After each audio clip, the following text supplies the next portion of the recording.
Le numérique est au centre de tout le monde en parle, les gouvernements, les entreprises, mais aussi les citoyens, mais jamais on ne sait davantage sur ce secteur si particulier et très évolutif, devenu depuis quelques années le point de convergence de toutes les stratégies, toutes les convoitises et même de toutes les guerres. Pour sa 4e saison, Parole d'expert, le rendez-vous des intangibles du numérique dépose une fois de plus ses valises à Bruxelles en Belgique, la capitale de l'Europe, mais aussi la capitale de l'innovation européenne. Parole d'expert explore pour vous le monde de demain qui est déjà celui d'aujourd'hui, où chacun d'entre nous est quantifiable, mesurable et traçable, et l'on sème les données quand d'autres nous les prennent. Bienvenue dans Parole d'expert.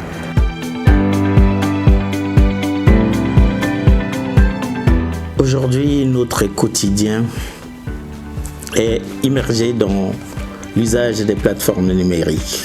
Le problème qui se pose aujourd'hui, ce n'est pas les plateformes numériques, mais la question fondamentale, elle est celle de la régulation, sinon de la réglementation de ces dites plateformes numériques.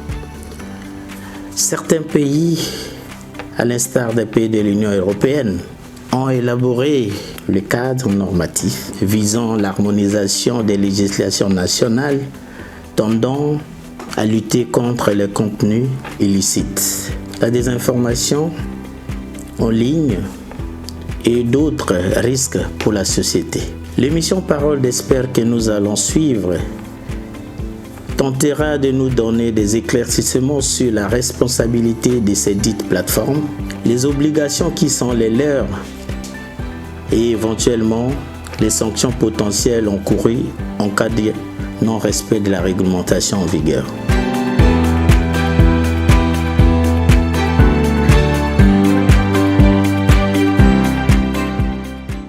Mesdames et messieurs, bonsoir et merci de suivre ce nouveau numéro de Parole d'expert articulé sur le thème des plateformes numériques. Les plateformes numériques ont bouleversé le monde de l'économie et de la communication, offrant des opportunités sans précédent pour les entreprises et les consommateurs, mais également posant de nouveaux défis en matière de régulation et de responsabilité. Ces entreprises telles que Facebook, Google, Amazon, Uber ou même Airbnb ont révolutionné la façon dont nous échangeons des biens, des services et des informations, mais elles ont également suscité des préoccupations croissantes concernant leur pouvoir de marché, leur impact sur la vie privée et la sécurité des données et leur responsabilité sociale. Dans ce contexte, les régulateurs du monde entier cherchent à trouver un équilibre entre la protection des consommateurs et la promotion de l'innovation, tout en organisant la concurrence loyale et la responsabilité des entreprises de technologie. Dans cette émission qui a pour invité Hervé Jacquemin, nous allons explorer les enjeux et les défis de la réglementation des plateformes numériques afin de mieux comprendre les perspectives et les solutions possibles pour encadrer ces acteurs clés de l'économie numérique. Hervé, bonsoir et merci d'avoir accepté notre invitation. Avec plaisir. On aurait aimé faire votre présentation, mais on vous laisse vous présenter à nos téléspectateurs afin qu'ils apprennent à mieux vous connaître. Je m'appelle Hervé Jacquemin, je suis professeur à l'Université de Namur où j'enseigne le droit économique. Je suis également directeur du CRITS, un centre de recherche fondé il y a une 40aine d'années et spécialisé sur les liens entre le droit, les sciences de la communication et l'informatique, qu'on disait alors, le numérique. Aujourd'hui, je suis également avocat au barreau de Bruxelles. Première question, qu'est-ce qu'on entend par plateforme numérique et comment fonctionne-t-elle ? Alors, pour comprendre ce qu'est une plateforme, c'est bien de partir d'un exemple. Vous en avez donné quelques-uns. On pense généralement aux réseaux sociaux comme Facebook, Instagram. On pense également aux plateformes de vente comme Amazon. On pense également aux plateformes qui permettent de mettre des loueurs et des locataires potentiels en contact comme Airbnb. Et ces différents modèles, ces différents systèmes ont en commun finalement d'avoir un intermédiaire à travers lequel des personnes vont être mises en contact. Et donc, il faut imaginer la plateforme comme la mise en place d'un système triangulaire. Vous avez la plateforme au sommet du triangle et dans les deux angles inférieurs, vous avez un vendeur et un acheteur. Vous avez une personne qui veut louer son bien, une personne qui veut qui en a besoin. Et donc, c'est un intermédiaire qui va mettre des informations à disposition. Donc, l'une des parties va lui transmettre les informations et à travers les plateformes, ces informations vont être diffusées au public et donc c'est intéressant évidemment puisque ça permet de toucher à un nombre important de destinataires potentiels. Donc c'est intéressant évidemment pour ceux qui souhaitent louer, pour ceux qui veulent vendre, pour ceux qui veulent diffuser des informations, partager des informations.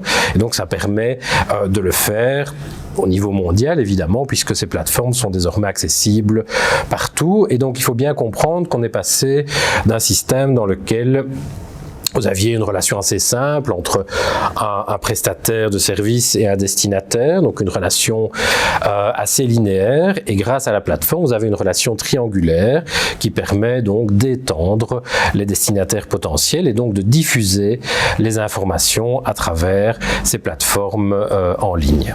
Quelles sont aujourd'hui les principales problématiques auxquelles sont confrontées les plateformes numériques ?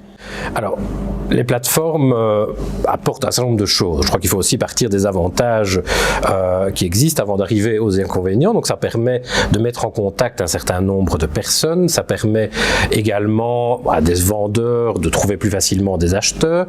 Ça permet, je pense aux réseaux sociaux, de retrouver de vieux amis. Donc ça permet de communiquer facilement. Mais évidemment, il y a toujours un revers à la médaille. Et le revers, c'est que ces plateformes peuvent aussi être utilisées à des fins illicites pour, par exemple, diffuser du contenu illicite. Sur les plateformes de vente, on peut trouver des produits contrefaits en grand nombre. Sur les réseaux sociaux, on peut trouver des images qui portent atteinte à la vie privée. Ça peut être utilisé également pour inciter au terrorisme, pour diffuser des contenus qui sont interdits parce qu'ils portent atteinte à d'autres droits fondamentaux. Et donc, les risques sont importants vu la taille des plateformes. C'est aussi ça dont il faut se rendre compte, c'est que ce sont des millions d'utilisateurs au niveau européen, donc des milliards d'utilisateurs à travers le monde, et donc il y a un risque systémique important si ces plateformes sont utilisées à mauvais escient, également à des fins politiques. On pourrait les utiliser pour diffuser de fausses informations ou des informations diffamatoires sur un opposant politique, et donc il faut s'assurer que les règles de la démocratie soient respectées et que les droits humains soient également respectés à travers ces plateformes. Mais c'est évidemment un enjeu très compliqué à atteindre, mais c'est celui auquel on doit s'astreindre. Et dans quelle mesure ces espaces, pour ne pas dire les plateformes numériques, devraient être régulés ? Elles doivent être régulées parce qu'il y a des attentes potentielles aux droits fondamentaux et que, voilà, on peut se dire soit la plateforme va se réguler par elle-même et les choses vont aller très bien, soit on peut craindre qu'il faille des règles. Alors des règles, il y en a déjà. Depuis 2000, en droit de l'Union européenne, il y a des règles qui encadrent les activités des plateformes, mais on s'est rendu compte depuis quelques années qu'elles sont insuffisantes parce que la réalité technologique, sociologique et la réalité du numérique de l'an 2000 n'est pas celle de l'an 2023. Qui devrait normalement réguler dans ce contexte ? Alors, il faut que ce soit le législateur qui intervienne, mais comme ce sont des problématiques qui dépassent les frontières, il faut que ce soit des législateurs à un niveau supranational. Donc, en droit de l'Union européenne, c'est l'Union européenne qui doit le faire au niveau européen. Et en Afrique, il faut que, idéalement, il y ait des mesures qui soient prises au niveau régional ou au niveau des entités plus larges, évidemment, que les États, parce qu'un État qui légiférerait seul, ça n'aurait pas vraiment d'intérêt. Donc il faut aller au-delà de ce que les États font pour légiférer et prendre un certain nombre de règles pour garantir notamment les droits fondamentaux et pour protéger les utilisateurs des plateformes. Quels sont d'après vous les défis à surmonter pour réguler les plateformes numériques de manière beaucoup plus efficace, en tenant compte bien évidemment de la réalité vécue à travers les échanges qui se font aujourd'hui, pour le cas de ceux qui prennent des maisons à Airbnb, ceux qui sollicitent des ressources vidéo chez Netflix ou autres?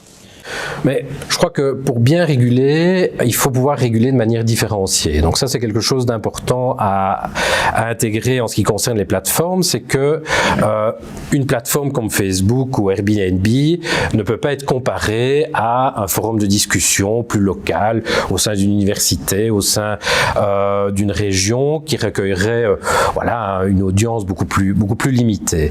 Et donc, ce qui est important, c'est d'analyser les risques posés par les plateformes automatiquement en ligne, et en fonction du risque, d'adopter des règles qui sont associées à ce risque. Et donc, plus le risque est important, plus il doit y avoir de règles et plus il doit y avoir de contrôle. Et donc, c'est dans cette perspective-là que le législateur européen s'est inscrit, et je pense que c'est une bonne chose, pour ne pas imposer trop de règles aux petites plateformes ou aux intermédiaires de taille limitée, mais par contre, pour imposer aux grosses plateformes qui ont les moyens, de toute façon, de mettre en place des mesures importantes, imposer des règles plus détaillées, plus approfondies, plus strictes, parce qu'elles présentent un risque plus important, et donc il faut qu'elles prennent ces règles. Alors, au niveau des règles, plus concrètement, qu'est-ce que ça peut être? Ça peut être renforcer les obligations de transparence pour s'assurer, par exemple, sur un site qui met en contact un vendeur et un acheteur, savoir si le vendeur est un professionnel ou un consommateur. Ce n'est pas la même chose. Si vous êtes dans une relation entre deux consommateurs, il y aura peu de règles finalement à respecter, si ce n'est le droit commun. Si par contre c'est un professionnel, il devra respecter un certain nombre d'obligations vis-à-vis du consommateur. Et donc ce qui est important, c'est que la plateforme soit conçue de telle manière qu'on puisse identifier autant que possible si le vendeur est un professionnel ou un consommateur, et mettre tous les outils en place pour que ce professionnel puisse respecter les obligations qui lui incombent en matière d'information notamment. Et donc les plateformes peuvent contribuer à cela. Un autre élément important au niveau de la régulation, c'est la protection des mineurs, puisqu'on sait qu'un certain nombre de mineurs sont présents sur les plateformes, parfois depuis très jeunes, et donc là il faut nécessairement renforcer les règles, notamment en matière de publicité, pour être sûr qu'ils ne soient pas victimes de publicité ciblée, et s'assurer qu'ils comprennent également les engagements, les risques aussi quand ils vont sur certaines plateformes, ce qui va se passer avec leurs données, et voilà, que certaines images, parfois certaines photos pourront être difficiles à enlever, et donc voilà, c'est important de les informer et de les éduquer, mais il faut aussi des règles qui s'imposent aux plateformes dans les relations avec les mineurs. En tenant compte de tout ce que vous venez de dire, comment le régulateur peut-il trouver le juste milieu, pour ne pas dire juste équilibre, entre la protection des consommateurs et la promotion de l'innovation? Alors ça, évidemment, c'est une question très, très difficile, hein, et c'est pour cela que voilà, vous n'avez jamais de législation parfaite. C'est pour cela que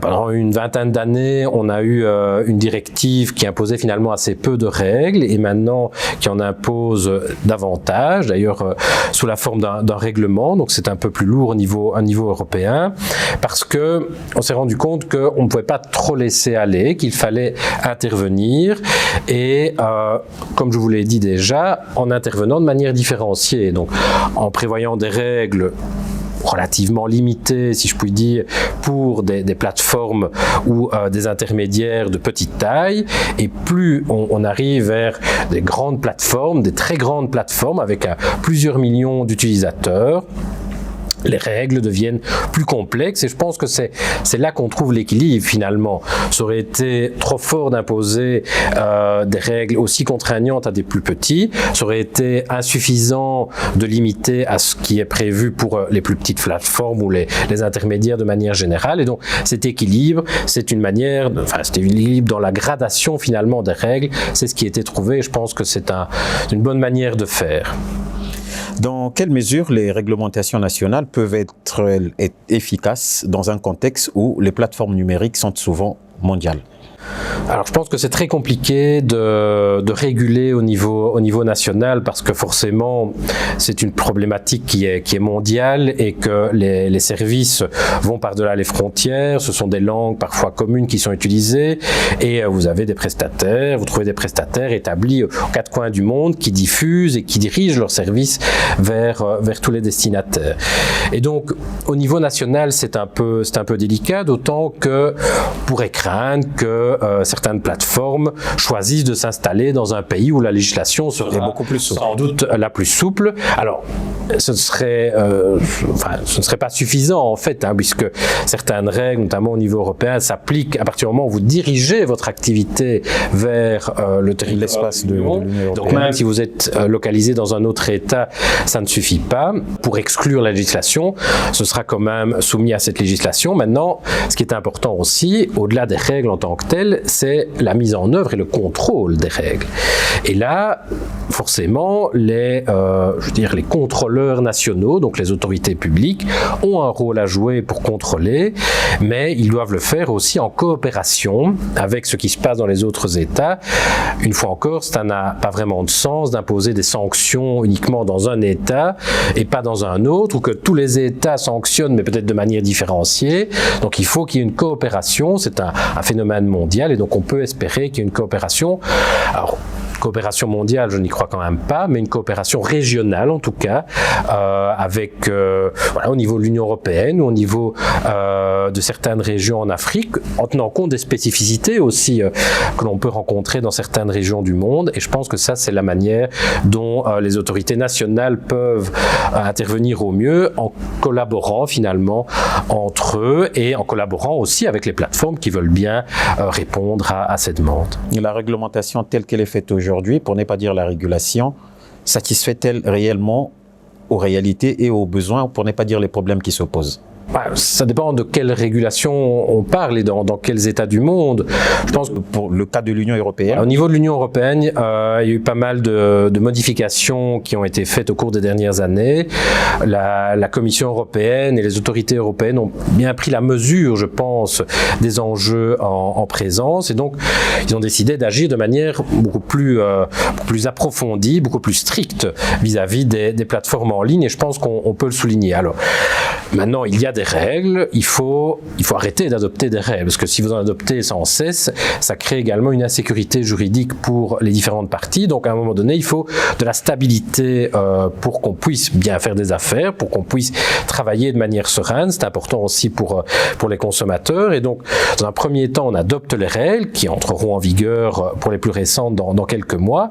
Et ensuite, il faut s'assurer qu'elles sont respectées. Et donc ça, c'est un autre défi. Donc c'est bien d'avoir des belles règles, mais si personne ne les respecte, elles ne servent à rien, forcément. Et donc, il faut s'assurer qu'il y ait des contrôles. Alors, il y a des mécanismes qui sont mis en place, mais ça demande souvent de la coopération, de la coordination, et c'est là que parfois c'est un peu compliqué, puisque il faut se mettre d'accord, et les enjeux sont importants, notamment les enjeux financiers. Donc c'est vraiment capital de pouvoir trouver ces coopérations, notamment pour protéger davantage les droits humains et garantir la protection des consommateurs et des mineurs notamment. Lorsqu'on parle de plateformes numériques, on parle inévitablement de concurrence. Comment les régulateurs peuvent-ils s'assurer que les entreprises de technologie respectent bien naturellement les règles liées à la concurrence?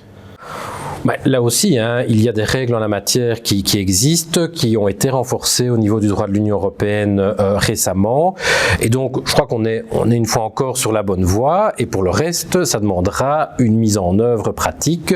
Ça demandera l'intervention des autorités de régulation qui devront apprécier chaque cas d'espèce et, si nécessaire, sanctionner. On a vu que des grands acteurs ont été sanctionnés avec parfois des peines d'amende qui sont colossales, mais qui sont à la mesure aussi de la puissance économique de ces acteurs.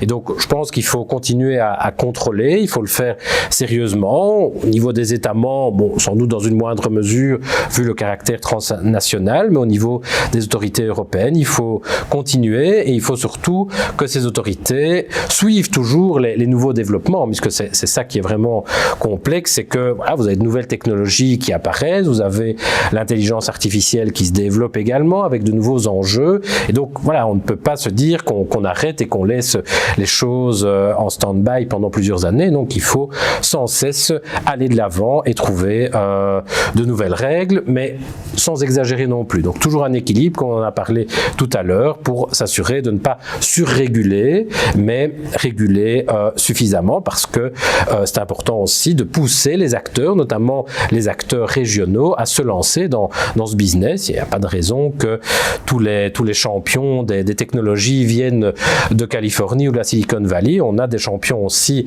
en Europe, il y en a en Afrique, mais il faut qu'il y ait un cadre qui soit accueillant, mais qui permette aussi de protéger les droits des destinataires. Nous parlerons cette fois-ci de pratiques commerciales éthiques. Arrive-t-il que des régulateurs encouragent les plateformes numériques à adopter ces pratiques qui permettent à ce que l'environnement soit utilisé de manière plus logique? Oui, il y a plusieurs niveaux. Quand on parle de régulation, donc il faut qu'il y ait les règles, il faut qu'il y ait bien entendu les sanctions en cas de non-respect, mais il faut aussi qu'il y ait de la sensibilisation. Donc il faut encourager les acteurs à adopter des comportements qui soient respectueux des droits des uns et des autres, et c'est certainement une bonne manière de faire que de commencer par de la sensibilisation, de mettre en évidence les enjeux du secteur et d'encourager finalement les plateformes les plus petites mais aussi les plus importantes à le faire.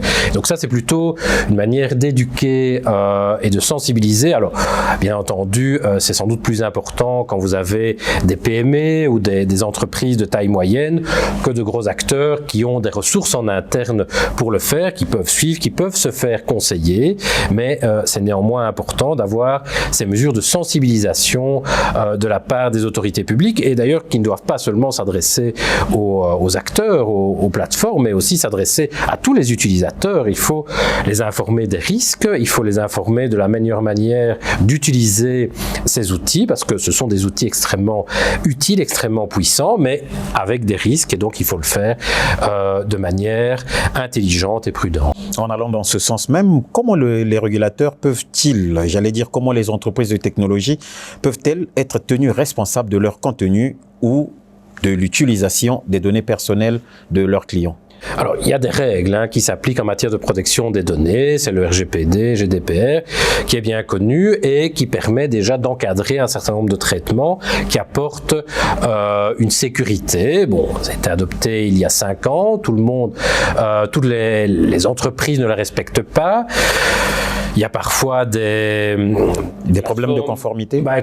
Oui, il y a des problèmes de conformité, bien évidemment. Il y a parfois encore des zones grises qui sont évidemment exploitées. Donc, c'est important de continuer à sensibiliser, de continuer, si nécessaire, à sanctionner. Donc, des règles, elles existent. Et donc, il faut, en tout cas en matière de protection des données, elles existent. Alors, s'agissant des contenus, il faut faire une distinction, puisque l'un des principes qui est en vigueur s'agissant des plateformes, c'est le principe de l'exonération de responsabilité.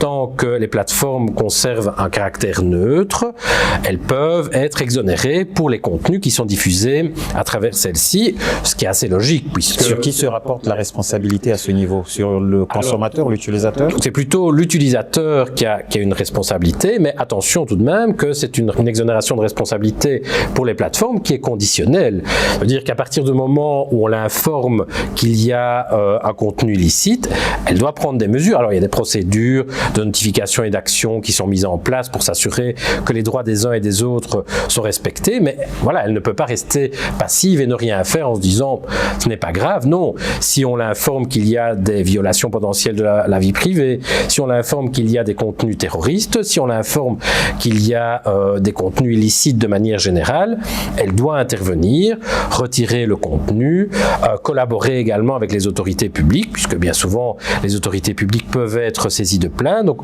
au niveau des contenus des utilisateurs, il y a des règles, une exonération de responsabilité qui était nécessaire, sinon les plateformes n'auraient jamais voulu jouer ce rôle, mais attention tout de même qu'elles doivent rester passives, elles doivent conserver un rôle neutre et qu'elles doivent agir, le cas échéant, si on les contacte pour signaler des contenus illicites. Sans intervention des régulateurs, arrive-t-il que des plateformes pensent volontairement à assainir leur environnement? Je pense que la plupart le font, et c'est d'ailleurs dans leur intérêt, c'est aussi un argument marketing, c'est de dire, regardez, on a mis en place des moyens par lesquels vous pouvez par exemple signaler plus facilement des contenus illicites, et il y a des moyens également algorithmiques qui sont mis en place pour détecter les contenus illicites qui seraient diffusés à travers les plateformes et pour les enlever. Alors ça pose aussi des problèmes parce que les algorithmes ont parfois des biais, ils pourraient retirer des contenus qui ne sont pas illicites, ou ils pourraient laisser des contenus qui sont totalement illicites. Donc il faut toujours une intervention humaine, il faut qu'il y ait également un contrôle a posteriori qui puisse être fait pour s'assurer que tout se fait dans les meilleures règles.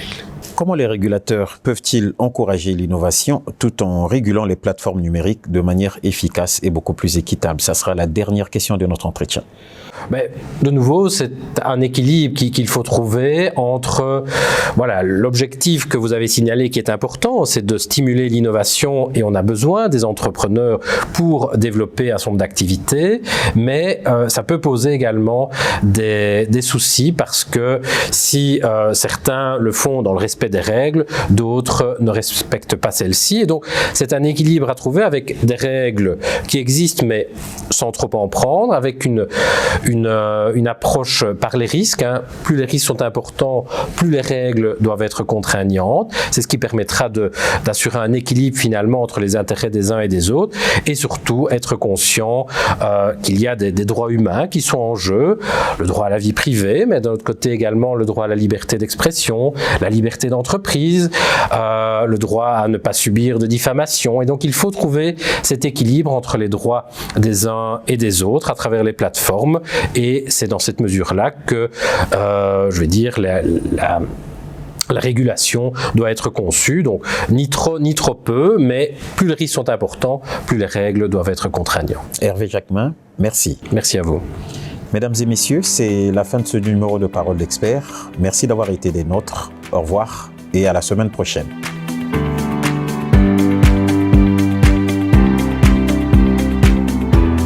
Retrouvez cette émission en ligne en vous abonnant sur la chaîne YouTube de Parole d'Expert.